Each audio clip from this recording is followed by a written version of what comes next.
Oh, good morning. I'm an old man coming here to talk about a unpopular war. Uh, in 1960. Oh, wait a minute. I got. This book is a log book. It's got 6,000 hours of flying time in it. And it's got all my missions in Vietnam, and then when I was an instructor, and then when I was a student. But I'll give it to you, and then we'll try to get it to there before I'm done. So, anyway, here's a picture of my crew, and now the sad part about it is I'm the only one that's still alive. I'm the little guy in the front. When you get that, we just pass that back. And this is a picture of the night I got my 200 missions. And I'm happy because in 2 months, the war's over for me. This is the end of my 4th tour. And when I get home, my son is born 4 days after I get home. So, happy camper. Okay, let's start with when I got to McCoy Air Force Base in Florida in 1965. All the B-52s were sitting on the runway. It's silver color. And then during that summer, they sent the B-52s off to the depot. And what happened is when the B-52s came back, they were painted black. And what you didn't see is they had adjusted the bomb bay. Instead of having 64 bombs, now they had 84 bombs. And the wings, when I was flying it in training, they used to go up. They'd go up at least 8 feet from top to bottom. But what they did is they put spars in the wings because when you go to war, you're going to put bombs on the wings. Or 12 bombs on each wing, 12 500-pound bombs. Okay, so right here, this is a target. Target is 0.3 miles across, and then 1 mile deep. We always fly in 3-ship cells. And of course, we drop a total of 324 bombs at that target. And everything in the target goes away. They call it carpet bombing. That's how we fought the war. We bombed boxes. Okay, now, this war changed. Psychologically, it changed from when it started. At the beginning of the war, what we were going to do, stop communism, the domino effect, and we said we'll stop it at Vietnam so it doesn't go into the Philippines. And then all of a sudden, about a year or 2 years into the war, all of a sudden it changed.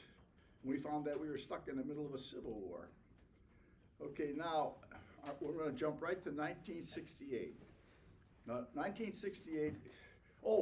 When I first got there, we hadn't been in a war in 1966 when we got to there. So what happens is we're rookies. We haven't flown at all. So what they take the first time we get to Guam, we're going to fly all our missions out of Guam that first tour, 12 and a half hours.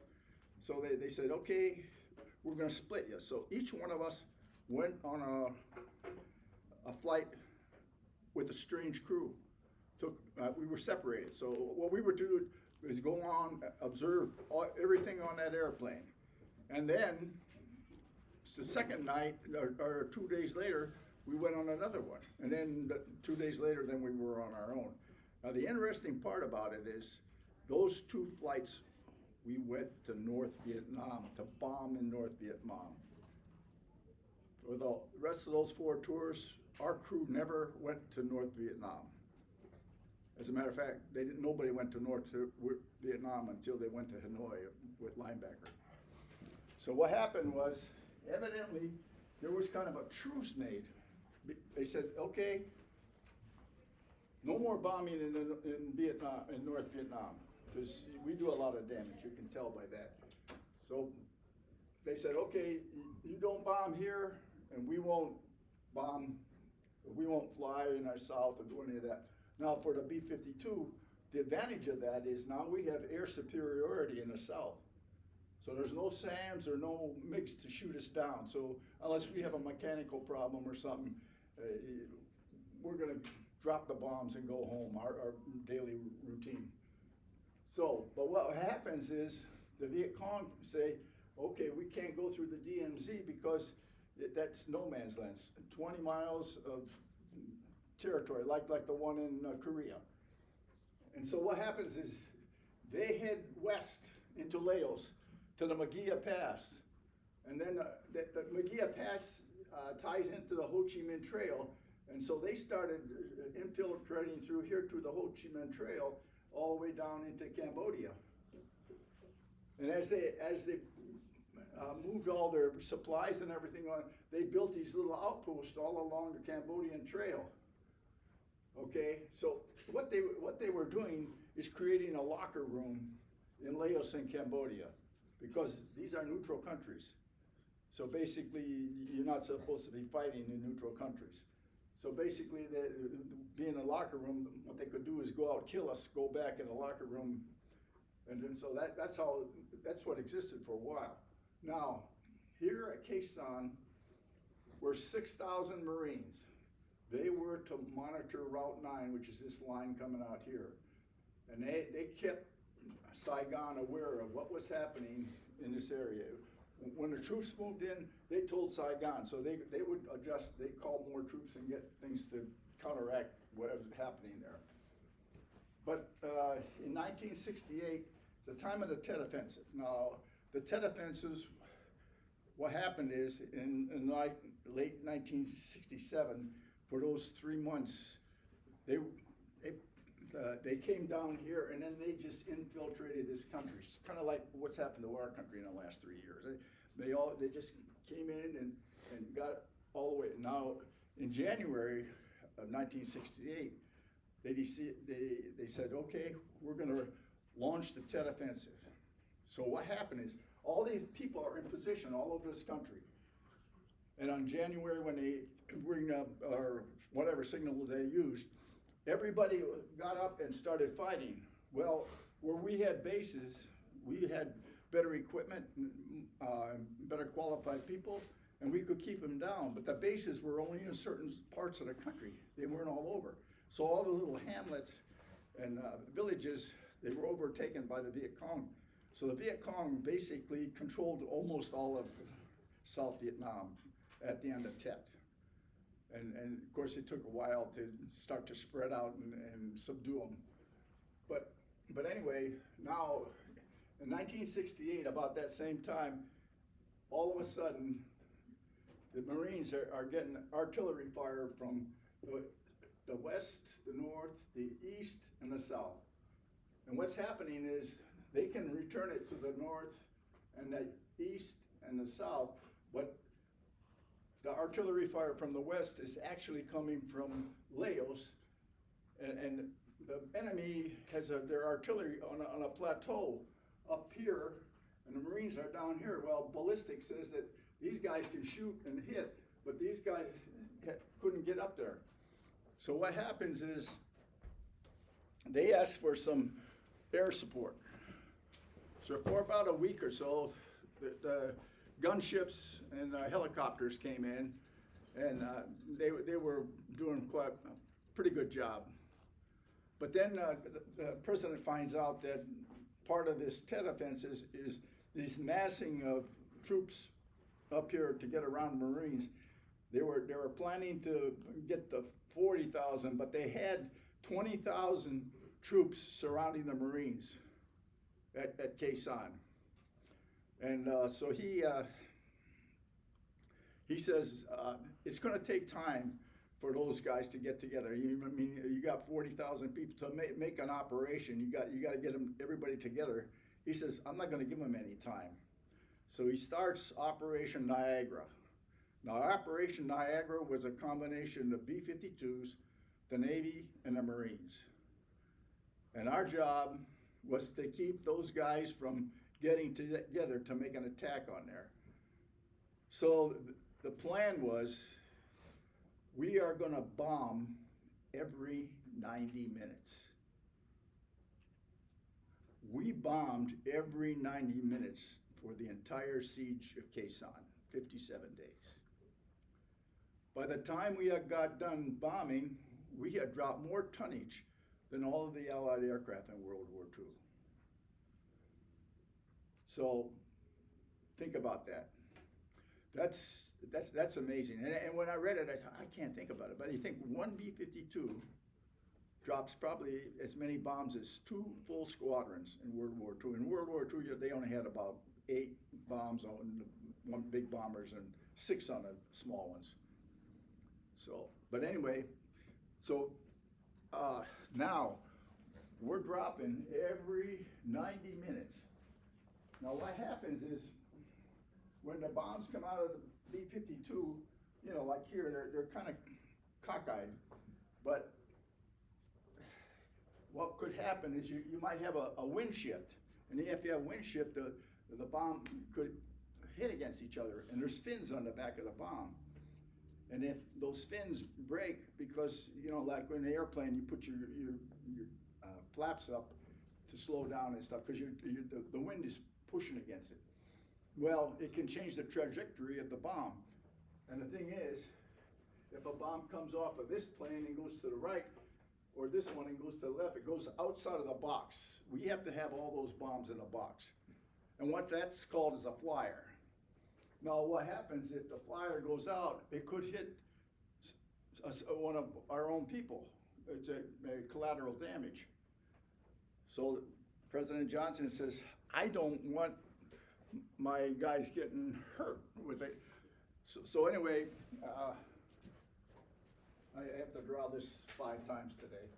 These are the Marines, 6,000 Marines. President Johnson says, okay, he told his staff, says, okay, you can bomb outside. You give them a 2-mile gap. So we started bombing 2 miles away. We're bombing out here. So what happens is, after about a week, the Marines say, geez, he says, every time you bomb, the Viet Cong come this way.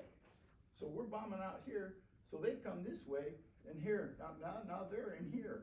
So they're closer, and now they're able to hit us. They say, can you move your bombing closer to the base? And they get together and they say, okay, we can move it to 0.9. So now we're gonna go from 2 miles to 0.9. And we can bomb out of 0.9. Guess where our boxes are? We didn't tell the Viet Cong that we were changing the criteria. And in the first 2 days, all those guys were crushed in like sardines in those boxes. And of course, they all went away. So in about 2 days, they had thousands of casualties from that attack. Okay, so the Marines say they left in the summer. We left up there, and President Johnson had accomplished that. He saved the Marines. Okay, now, remember I told you about the DMZ? You're not allowed to go into DMZ. Well, about a month later, we were flying out of Kadena at the time. And we go in the briefing room, and the briefer says, they've got a SAM site in the DMZ. And they said, your target tonight is the SAM site. And it's complete silence, because what happens if you got a SAM site, chances are it can kill you. You know, B-52s, that's one thing. A MiG MiG's not so bad because the gunner's in the back, but SAMs, when they ended up going to Hanoi, that's how we lost 7 B-52s. They got shut down by the SAMs. So anyway, we take off that night. Now, we go into the DMZ, pitch black. Now, when you're on a bomb run, they have what you call the initial point. And the initial point is you get a point in the sky, and you have 60 seconds before you hit 1 minute before you hit the target. And from that point, once you get your heading, you can't burp. You've got to go straight right to that target because they want to put it in that box. And now the box is the SAM site. That's the box we're going to hit. So we're head on in about 30 seconds, all of a sudden, screen lights up. They've locked onto us. That means that their radar has acquired us, and within seconds, they're going to launch a missile at us. So, you know, since I'm still here, we made it. But we had to fly straight and level until we got done. And after the 60 seconds, then of course the pilot, we had to make an evasive maneuver. Well, you've seen Top Gun and stuff where these fighters, they go like this. Well, B-52 can't do that. So basically he pulls back on a throttle, banks it, and we drop 2,000 feet and get out of there. Now, along with us, the B-52s, came the Wild Weasels to support us. Now the Wild Weasel is the F-4, and on the wings of the F-4 is a missile called a Shrike. And on the front end of that missile is a radar receptor. So and that was built to kill SAMs. It's a SAM killing missile. So what happens is that receptor finds that beam, and then it flies right down the beam, and obviously that's an easy target. It's just following the beam down. And I think that's what happened that night. Okay, now we're going to talk about the important one, breakfast. Okay, now we're going to 1968. This is the same year that I'm talking about, and the war has changed now. It's not the same as it was before. If you go down to that museum down there, you're going to find down that 1968. On one side, you have Khe Sanh and you have the Tet Offensive. But on the other side, you have Martin Luther King is assassinated, Kennedy is assassinated, and President Johnson says, I'm not going to run for president. I've had enough. So basically, the whole, and the thing is, what happened is the morale in the military is now starting to decrease. It's getting down where, and 2 years later, it's down here, rock bottom. And I'll talk to you about that then. So anyway, so Nixon gets elected president. Now he's got a whole bag of garbage to take care of. And the main thing is he's got to get us out of this war. So he calls up Sihanouk on 16th of March. Sihanouk is the president of Thailand, of Cambodia. And he says to him, I know you don't want the Viet Cong in your country. How about if we get rid of them for you? And Sihanouk says, cannot do that. He says, I can't condone that. This is a neutral country. But that's not all he says. But he says, I won't object. In other words, if the world finds out about it, you couldn't do it today, but if the world finds out about it, then he's going to say, oh, they did that.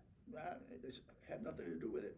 And then all the world will come down on the United States because you're breaking international law if you fight it, if you go across the border. So anyway, so Nixon says, I'm taking the risk. So the next day, he and Kissinger, Secretary of State Kissinger, and 4 guys from the Joint Chiefs of Staff sit at the table in the Pentagon in the morning, and they start to discuss this. And what they're discussing is what I talked about before, is that locker room in Cambodia. They said, we've got to take care of that, or this war will never end. So what happens is the spy planes have been, taking pictures of all that, the Ho Chi Minh Trail for 2 years. And as they build these buildings and stuff, all this stockpile stuff, they build targets. And then they give it to the intel people, and the intel people put it together so that you can disperse it to the troops to hit it. So they pick breakfast off the shelf. Now this is on Sunday morning. Sunday night, they disseminate that to the applicable people that are going to actually participate in it, which is our crew happened to be in there. So now we're going to what I knew at that time. So we're in Utapao, and we're getting ready to go hit a target in South Vietnam. And all of a sudden, these 4 guys come in black suits, kick the staff out, lock the doors, and tell us, what you do tonight, you will never tell anybody. And I'm thinking, holy crap, but in my logbook I wrote, this is a big deal. You know, it's CIA stuff, you know. So anyway, yeah. So they said, okay, now here's what's going to happen to you guys. You've already they briefed you what, as far as those guys that left the room, they don't know anything about this. All they know is you're going to drop a bombs in Vietnam. So basically, you're going to go to that target. Sometime on the way to the target, you're going to be diverted to the west. He says, holy smokes, we're going in Cambodia. And that's what happened. We get in the airplane, middle of the night, heading on our way to the target, and all of a sudden, Sky Spot. Now, Sky Spot are a group of radar sites all over Vietnam. And the reason they have them there is because by the time we get from Guam to hit our target, that's 6 hours. Well, the target could move. But the Sky Spot always knows where the target is, and they can pick you up easy because they get you from the time you take off. They got all that information. So when they get to the country, they fine tune you. So your heading, they adjust your heading. Basically tell you what heading to take, and they count you down, and you release the bombs. And that's what happened that night. They said heading 270, which goes into Cambodia. And then it's the weirdest feeling, you know, even today I can remember. It was dark, and you're always wondering, we're crossing this border, but in the middle of the night, just time-wise, you think, am I there yet? And then pretty soon they say, okay, release. So we release, and the gunner's in the back of the airplane. We release the bombs, turn off the target, and he's looking down there, and he says, holy smokes, the plumes are up at 20,000 feet.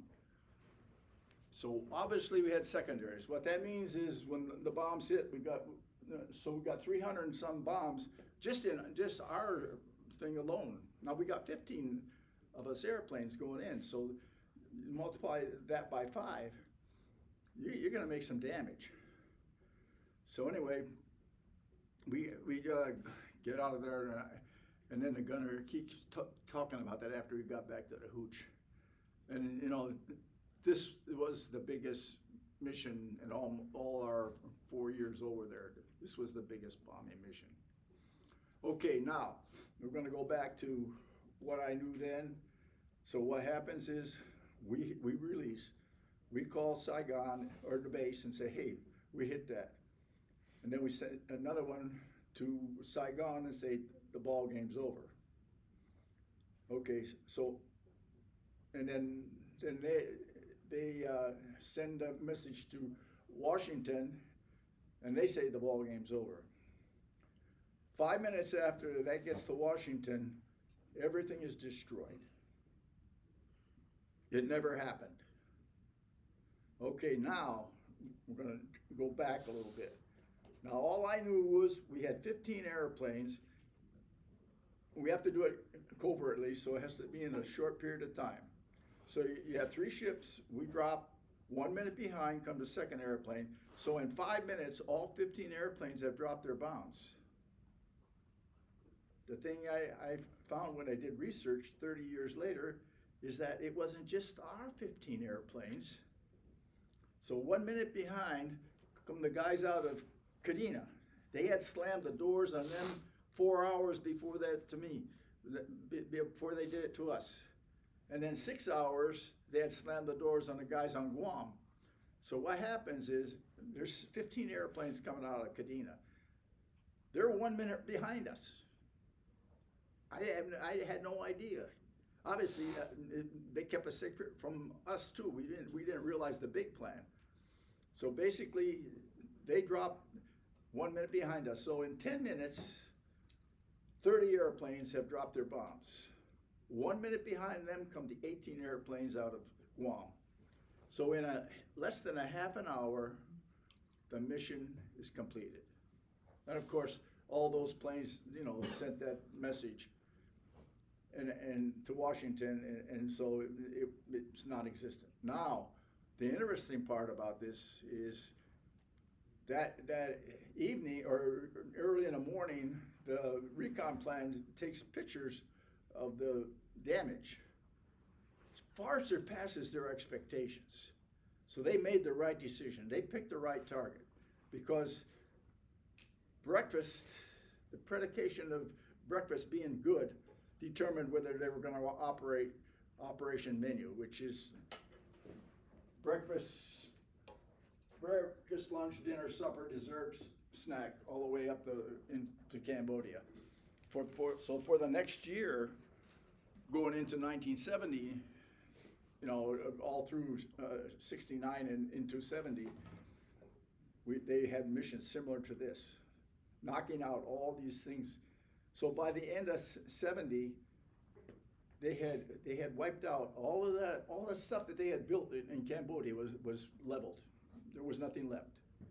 And then, of course, what happened is, in 70, that's when the president said, okay, we've wiped it out, we cleaned it out, now we're sending the troops in.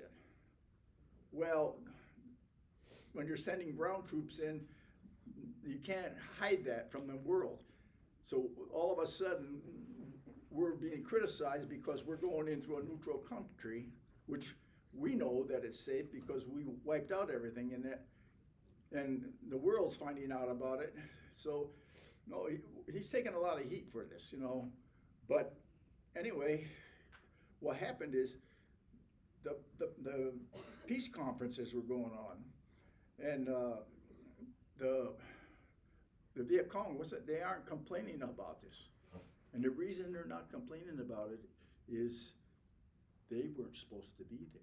It is against international law for them to even be there. So when you go back to that truce that they did way back when, right after we flew those mission, way back 2 years or 2.5 years before, they had broken that the first time they got into the Ho Chi Minh Trail. When they started doing that stuff, they were breaking that truce right there. So now, the other part of the truce was we won't go to North Vietnam with the bombers. Well, by breaking that truce, that goes away. But now we can go north. And President Nixon says, because in 70, then President Nixon says, I promise to end this war. I shall keep the promise to win a just peace, and I will keep my promise. And so what happens is, now we can go north. Now he's not going to mess away and tiptoe his way to Hanoi. So they had an operation, what they called it, Operation Linebacker. So all the B-52s and the Navy and the Marines were all going to Hanoi and going to bomb the city, bomb the capital. And that's what we did. For 7 days, we bombed the capital. Well, when we were bombing all these boxes, one box probably wipes out a whole street. So you stack your boxes and you can wipe out half the city, which is what they did. And then I guess sometime during those bombings, the people on the other side are looking at their city disappear right in front of their eyes. And they kind of kept some area so that people could stay and see it. And then that question probably was asked, do you want to be like that? And 2 days later, they decided to have peace. 7 days.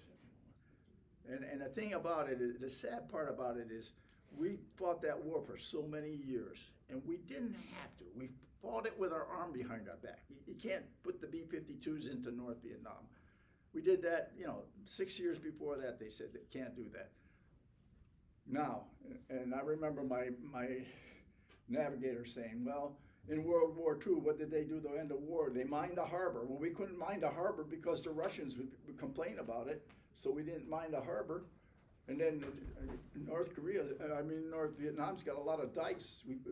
We could blow up the dikes and then flood the country, and then they'd have to worry. All they'd be doing is trying to move away from the floodwaters. They wouldn't have time to fight a war. So, but anyway, now the other part about it is that's the war part of it. But you got to remember that we're talking about what was the morale. Remember I told you morale.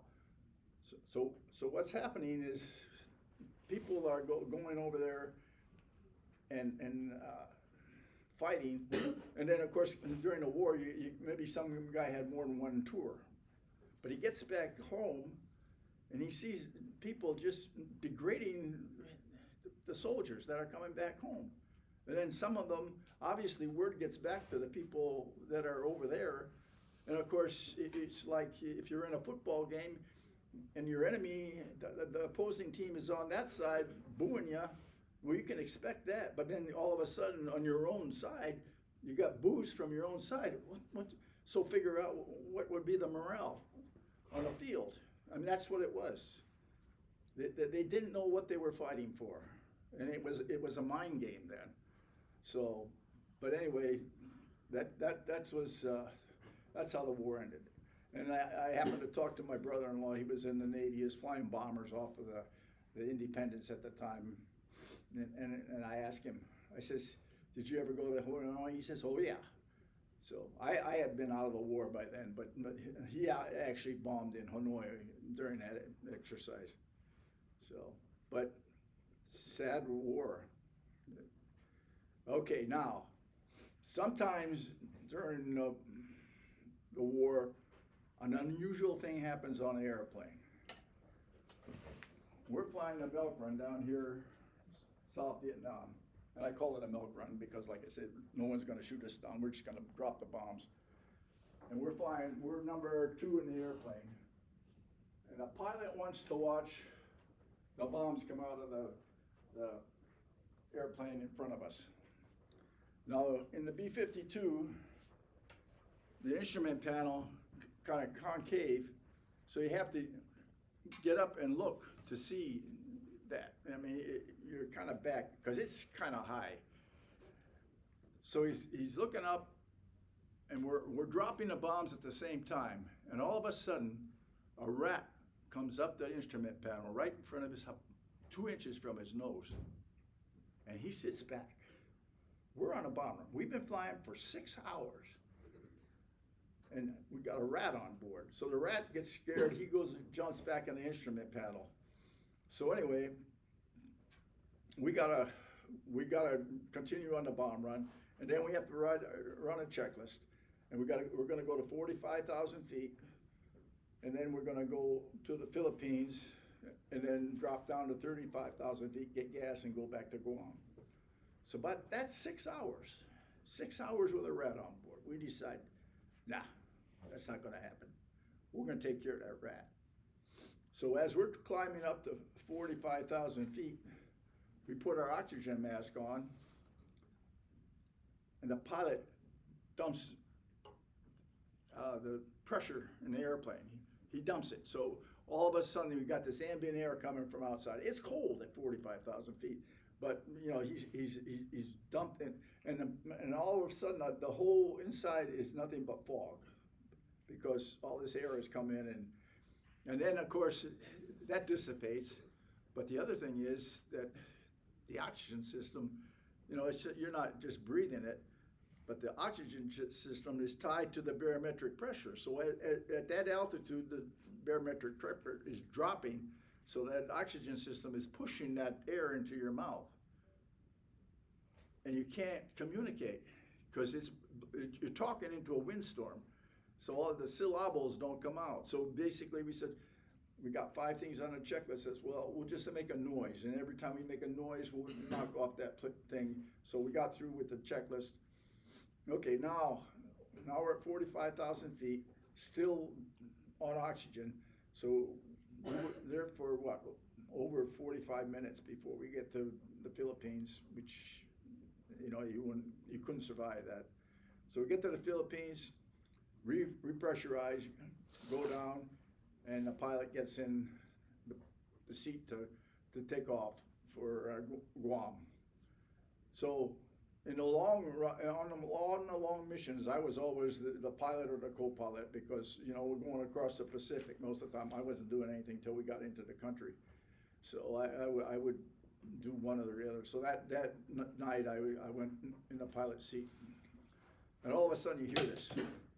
He's laying back behind me, and the rat is crawling up his flight suit. So he kicks the rat off, gets back in his seat. Now you picture this, middle of the Pacific Ocean, all the lights on the airplane, and we're looking for the rat. Well, all the instruments are sealed, so he's back behind there somewhere. So anyway, during the war, you have to give the ground people a maintenance code. He said, we're good at doing code, so you can't say anything in the clear because the enemy would know something. So they got a code for everything, and it describes what's wrong with the airplane. And when you send it, then on the ground, they can get the right people out there and the right equipment so that when you land, they can start working on that airplane right away to get it turned around. Well, a maintenance code for the rat on board, we said, it's a contaminated airplane. So that's the code we sent. We sent it once, sent it twice. And they asked one more time. Now the pilot has had the rat here, he's had the rat in his leg, and he's torqued off. So in the clear, he says, damn it, he says, we've got a rat on board. No response from the ground. So anyway, we go in and land. We get to our parking spot. Now on our parking spot, once we're parked, we got a hatch on the bottom, and we opened the hatch, and 6 of us were, or 5 of us were unloading our gear. The gunner, he has a different way to get out. So we're unloading our gear, and all of a sudden our 7th crew member appears, down the hatch. And the crew chief is standing out there watching this. Well, this rat has had such a good time that sitting next to us is a fully loaded B-52 with bombs on it. And the crew chief says, I think I just saw a rat. And we said, you did. And now you've got a contaminated airplane sitting on the ground with bombs on it. And then, so we went back to the hooch, and that was it. That's the famous rat story. So anyway, now this what I'm telling you now came from a young lady in that class 11 years ago or something like that when she told us. I mean, and I have told every kid, you know, a couple thousand kids, I've always told this because it's so poignant as to what the war caused in this country. Her uncle was in Vietnam, and he came back with his 2 buddies. Their year was over, they being in the jungle, getting shot at, watching their buddies die and all that stuff. You know, they lived through hell over there, you know, guys that were on the ground. They don't like to talk about it. But anyway, they get into San Francisco, and they're going through this terminal, and for some reason, his buddies get ahead of him, and he can't keep up with them. But they go through, and then of course there's a couple doors there with some windows on it, and he's about ready to catch up with him and push through these windows. And as he looks through the window, he sees somebody go to the first guy and spit in his face. And then seconds later, he sees some people come over and throw garbage on this second guy. So he steps back, takes off his uniform, folds it up, puts it in his suitcase, gets his civilian clothes out, puts it in, put them on, gets it, it's a suitcase, goes through the door, goes to the ticket counter, buys a ticket to Australia, has never come back to this country. I mean, she floored me when she said that, because, you know, what's going through these, these guys, PSD, we never heard of that before, but now, I mean, these guys, their mind is, how can we be fighting for somebody that's trashing us when we get back? Today, you know, when units come in and they go to the airport, a whole bunch of people are there to greet them, you know?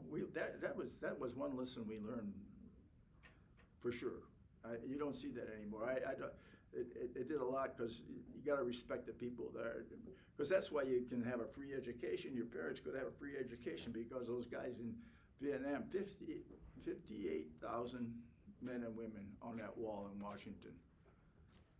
Sad. Okay, any questions?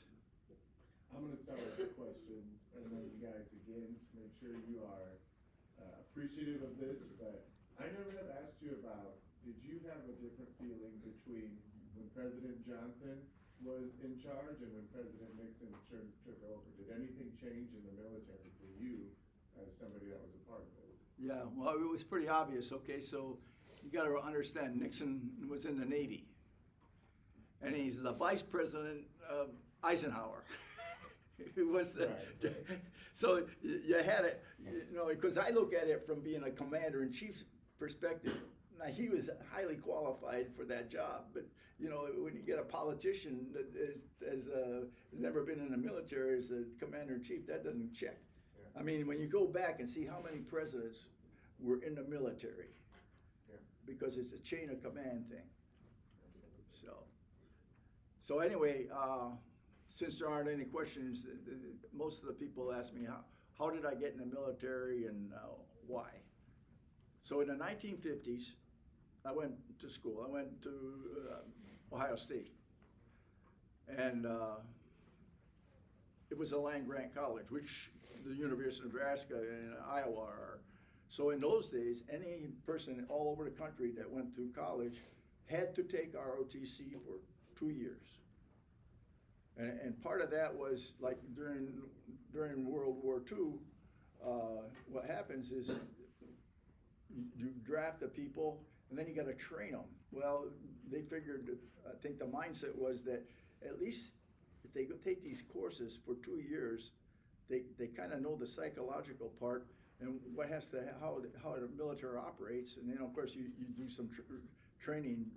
So, but anyway, after 2 years, then, you know, if you don't want to do it, you don't have to do it anymore. But if you take two more years of those courses, then when you get your degree, they'll give you a commission. And then they told me, they says, and this is the kicker, we give you a stipend for going on. We pay you $35 a month. And I thought to myself that time, man, I've hit the jackpot. $35 a month.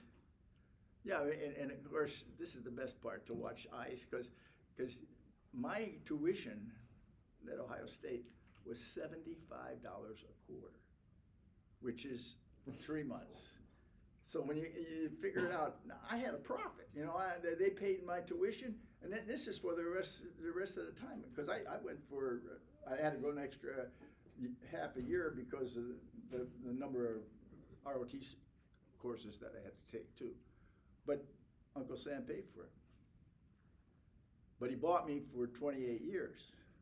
And then he got to tell me where I was gonna go and what I was gonna do and how my family was gonna go with me. And, you know, if you're from a military family, you know, the children are part of the package. You know, when you move, they have to make all the adjustments in that. I mean, it's just the whole ball game, you know, so. That's very nice of them for doing that to you. Huh? That's very nice of them for doing that to you. Oh, yeah. Like, back in the day, that's a lot of money. Oh, yeah. Well, you know, the inflation is so much. I always remember telling them about this. My biggest paycheck was when I came from